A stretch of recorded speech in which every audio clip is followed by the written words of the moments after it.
Assalamualaikum warahmatullahi wabarakatuh. Alhamdulillah kita berdua sekarang lagi ada di Musola Assalam. Ya, alhamdulillah kita berdua ini bisa melaksanakan sholat subuh berjamaah. Jadi kita bersyukur kepada Allah nih kalau bisa melaksanakan sholat subuh berjamaah.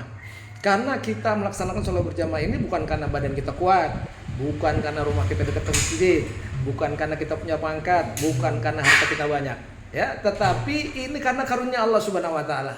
Ya, ini karena karunia Allah Subhanahu wa taala. Karena banyak orang yang rumahnya dekat dengan masjid, ya, rumahnya dekat masjid, badannya lebih sehat, pangkatnya tinggi, hartanya banyak, tapi Allah belum kasih kekuatan dia sholat subuh berjamaah. Nah, kita bersyukur nih, ya. Ini karunia yang dari Allah Subhanahu wa taala.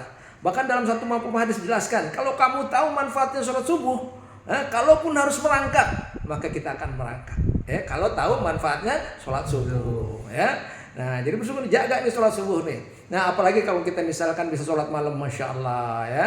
Itu sepertiga malam kita bangun, masya Allah. Malaikat turun semua tuh dipimpin malaikat Jibril. Nah, maka Allah juga katakan, barang siapa berdoa minta pengampunan, Allah ampuni dosanya. Apa yang diminta dikabulin sama Allah Subhanahu wa taala. Nah, biasanya kita kalau bangun jam 2, jam 3 ngantuk tuh. Kalau ngantuk jadi terusin, ya, langsung habis kegiatan yang lain. Cuci piring kayak, ngepel kayak apa kayak. Biasanya ngantuk hilang tuh kalau udah begitu. Nah, jangan langsung baca Quran, jangan diterusin. Tambah ngantuk kita kalau baca Quran. Nah, jam 3 ngantuk langsung ambil kegiatan yang lain, tetap hati ingat kepada Allah Subhanahu wa taala. Nah, ini kita dapat pahala nih. Nah, kalau kira-kira sengaja mau ada pergerakan, kita udah normal, lanjutin lagi, ya. Zikir lagi, baca Quran lagi, ya. Nah, sampai jangan tidur. Nah, lanjutin ke sholat subuh berjamaah. Nah, bahkan kalau bisa kita perpanjang waktu kita sholat subuh itu, ya, kita taklim di masjid, baca Quran dan sebagainya.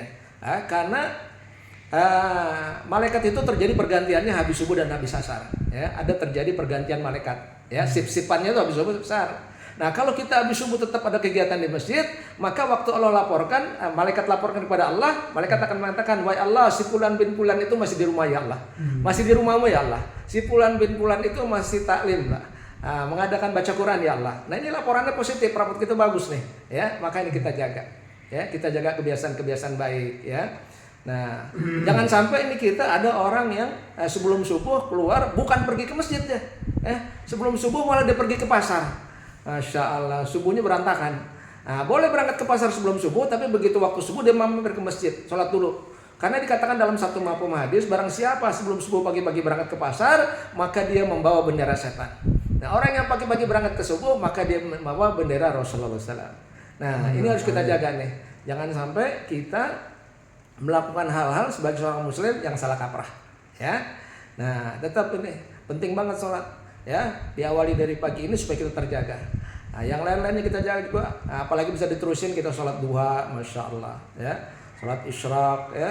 Nah, kalau sholat isyraq itu ketentuannya kita jangan kemana-mana dulu, habis subuh langsung, jangan keluar masjid dulu, ya. Kita teruskan zikir, baca Quran atau taklim, kemudian waktunya ke sholat. Bahkan di situ dalam mafhum hadis dijelaskan, kalau kita laksanakan sholat isyraq itu, maka pahalanya seperti haji dan umroh. Wah, luar biasa ini.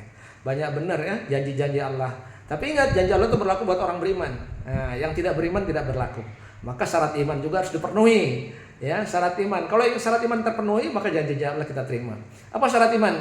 Nah, syarat iman adalah, ya, diucapkan dengan lisan, dilakukan dengan perbuatan, diiktikadkan dengan hati dan sesuai contoh. Kalau kita cuman ada omongan, nggak ada perbuatan, kufur tuh. Ada omongan, tidak ada perbuatan.